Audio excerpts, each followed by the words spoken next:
Hi అండి. So ఈరోజు Ohm's లా గురించి మనం నేర్చుకుందాం. సో ఇది ఎలక్ట్రిసిటీకి సంబంధించిన టాపిక్. ఇది 10th క్లాస్లో ఉంటుంది. టెట్ పేపర్ 2 కానీ డిఎస్సి ఫిజికల్ సైన్స్కి సంబంధించి కానీ లేదా ఎస్ఎస్సి ఎగ్జామ్స్ కానీ చాలా ఉపయోగపడే టాపిక్ ఇది. సో ఓమ్స్ లా అంటే ఏంటి? సో కాన్స్టెంట్ టెంపరేచర్, ఎక్కడ ఒక కాన్స్టెంట్ టెంపరేచర్ దగ్గర ఒక కరెంట్ క్యారింగ్ కండక్టర్ లేదా ఒక కండక్టర్లో కరెంట్ ఫ్లో అవుతున్నప్పుడు ఆ కరెంట్ అనేది పొటెన్షియల్ డిఫరెన్స్కి డైరెక్ట్లీ ప్రపోర్షనల్గా ఉంటుంది. అంటే ఒక కండక్టర్ నుంచి కరెంట్ ఫ్లో అవుతుందని అనుకుంటే కనుక ఆ కరెంట్ ఫ్లో ఆఫ్ కరెంట్ అనేది ఆ కండక్టర్కి, సో ఆ కండక్టర్ అంచుల దగ్గర ఉన్న పొటెన్షియల్ డిఫరెన్స్కి డైరెక్ట్లీ ప్రపోర్షనల్గా ఉంటుంది. అంటే కరెంటు పెరిగితే పొటెన్షియల్ పెరిగితే కరెంటు పెరుగుతుంది, పొటెన్షియల్ డిఫరెన్స్ తగ్గితే కరెంటు తగ్గుతుంది అని దీని ఈక్వేషన్ రూపంలో తీసుకుంటే కనుక at constant temperature. So constant temperature దగ్గర V అనేది డైరెక్ట్లీ ప్రపోర్షనల్గా ఐగా ఉంటుంది, లేదా I is directly proportional to Vగా మనం తీసుకోవచ్చు.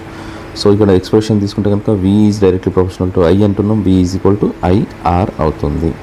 సో ఇది మ్యాథమెటికల్ ఎక్స్ప్రెషన్. ఇది V పొటెన్షియల్ డిఫరెన్స్, V అనేది పొటెన్షియల్ డిఫరెన్స్ని చూపిస్తుంది, I అనేది ఎలక్ట్రిక్ కరెంట్ని సూచిస్తుంది, R అనేది రెసిస్టెన్స్ని చూపిస్తుంది. కానీ కండిషన్ గుర్తుపెట్టుకోవాలి, ఈ V is directly proportional to I అనేది కాన్స్టెంట్ టెంపరేచర్ దగ్గర మాత్రమే అవుతుంది. నెక్స్ట్,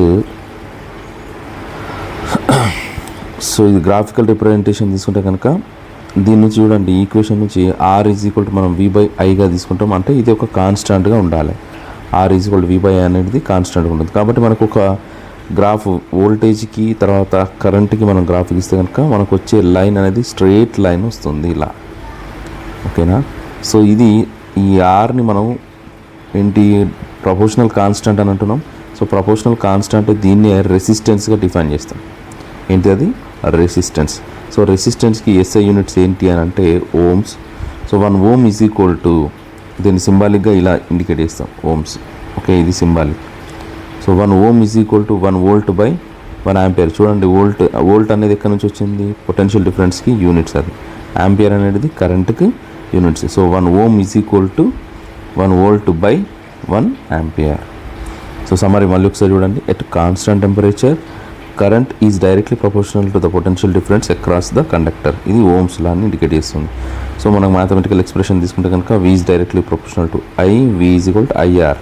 R అనేది ఇక్కడ మనం రెసిస్టెన్స్గా ఇండికేట్ చేస్తాం. So resistance SI units of resistance ఏమంటున్నాం మనం? ఓమ్స్గా తీసుకుంటున్నాం.